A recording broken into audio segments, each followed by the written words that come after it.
Guys, I wanted to do this quick post about anger, rage, hatred, seething hatred, and unforgiveness. And I'm going to explain it to you in a way that maybe you've never heard it before.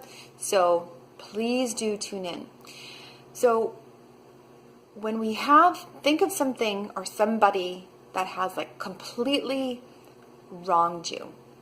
Maybe egregiously wronged you, betrayed you, hurt you, violated you, lied to you, stole from you. Maybe it was something that happened when you were a kid. Maybe it was something that happened more recently with an ex or spouse, a child, a family member, something in business where you really felt wronged, maybe betrayed, abandoned, rejected, something that really, really hurt, okay? And oftentimes we hold on to this anger. We hold on to this resentment. We hold on to that even rage of the injustice that we felt. And when we hold on to that, we know, in the spiritual community, we talk about, unforgiveness being toxic, which it is. It absolutely is. But let's look at what it's actually doing to the body. Because I'm bringing this up because when I work with so many clients and we get to, working in the heart and we talk about forgiveness, and some people are instantly triggered by the word. They're like, no, you don't understand. I'm not going there. No, I'm not even going there. You don't understand what they did to me. And instantly they're enraged, or they'll shut down, right? And that's because that's a huge sign that an aspect of that battle, that rage, that hate, that situation it still lives with them, right? So whenever you think about that particular situation and it still makes you angry, it still triggers some type of emotion, even if it just gets you flustered and you're like, no, I don't even want to talk about it. I'm not going there. I've let go of it. It's the past. I'm done with this. All that is just means that you're still holding on to an aspect of that. And it's not that you want to, but some of us do want to. And let me explain both sides of that, okay?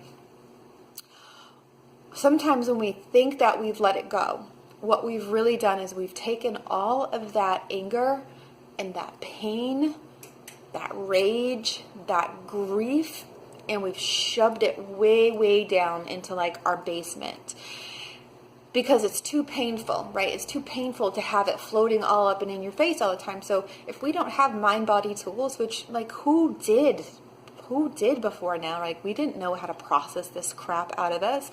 All we know how to do is just stick it down so that we can go on with our life, so we can live and function, right? Because sometimes these abandonments, these wounds, they can disable us for a little while, right? So we shove it down and we learn basically our nervous system learns how to go around it, like a river rerouting itself. It goes around it.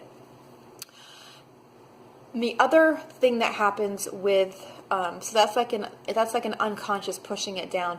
There's the other type of person who's no, they wronged me and I'm going to be mad and I have the right to be mad. So that type of energy is we hold on to that type of anger or rage, resentment, that hatred, as a way to say to that person, see, I'll show you, I'll have control because I can control my rage. I can control this, and this is my way of somehow punishing you, right? Not that that's actually what's happening, but that's what's happening in our psychology. So we're getting some sort of satisfaction out of holding that rage, or that unforgiveness. But what's actually happening energetically is all that energy that you have inside of you, we'll call it anger, rage, resentment, is actually creating this huge cord between you and that other person, between you and that situation, no matter how old it was. And I know that's probably the opposite of what you're trying to do or what you want to do.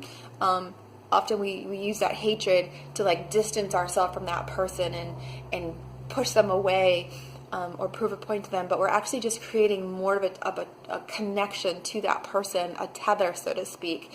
And that's not what we want to do. Because if we're tied to the past, we can never move on, right? And I know some of us want to move on, but some of us feel like we can't. And let's talk about that for a minute. So some people, working with so many clients, are very resistant to bringing healing to this because they feel like if I let go of this bitter hatred inside of me, somehow I'm letting them off the hook. What they did to me, somehow I'm letting them off the hook. And I get that. Because when we had something done to us that was a huge deal, or that we felt like it was a huge deal, and we never got an apology, we never got validation, all of the pain that we went through, right? Because it's not just the initial event that happens, that happens, but then there's like shock, and there's confusion, and there's anger, and then there's grief and sadness and despair. There's all of these emotions that happen, when it happens, and then the day, the month, the week, the years afterwards that we're still dealing with, that we never get to process. We might spew out some stuff, but it never actually leaves the nervous system, or we just press it down. And so when all of that never gets validated by an apology, or especially from the person who did it, or validation from our families, when we were kids and had something like done really terrible to us and our families didn't acknowledge it, and that can even happen as an adult, going into the realm of forgiveness or letting the energy release from us can be like, no, because I'm going to let them off the hook, and I can't, part of me just can't do that. Like, you don't get it, but I do get it. And let me explain it to you this way. When a child, a toddler, 2, 3, 4 years old, when they feel wronged, like when you do something to them that makes them terribly upset, and then they're crying and they're screaming, and then you try to comfort them and they're like, no, and they push you away, and then they stomp off and they kick their toys and they cross their arms, and then they sit and they pout. And what do they stop doing? They stop playing, right? They'll go into the corner, they'll go into their closet, they'll go somewhere, and they'll pout, and they'll sit there, and they'll sit there, and they'll sit there until you do something about it, right? So when we had stuff happen to us, whether we were children or it happened last freaking week, right? And we're not getting that validation, we are basically sitting there like this, right? And if you cross your arms and sit like this, and you get the little crease in your forehead from scowling, there's not a lot of energy moving. Like, no one's going to be able to make you happy. You're going to say F you to anyone who tries to make you feel better. You shut down your joy, you shut down your heart, you shut everything down. And you're certainly not going to be able to play. There's no let's go have a good time. No, because this is protection. This is a universal sign of protection. So we hold on to that resentment and that pushing away and that hatred as a way of protecting the wound, a way of protecting that deep sense of grief and betrayal and sadness. It's like a raw, oozing wound, and we're basically doing this to protect ourselves. And that really shuts down the caliber of our life. It shuts down our heart. It shuts down what we let in as far as joy. There's no joy happening. There's no joy happening when we do that. So let's go back to the little kid. Eventually, you can go to the little kid and say, can you just tell me what is wrong? What did I do? Validating. I'm sorry that you feel upset. What can I do? So when we validate what the kid is feeling, the toddler saying, I'm sorry that you're upset with me right now. Can you tell me what I did?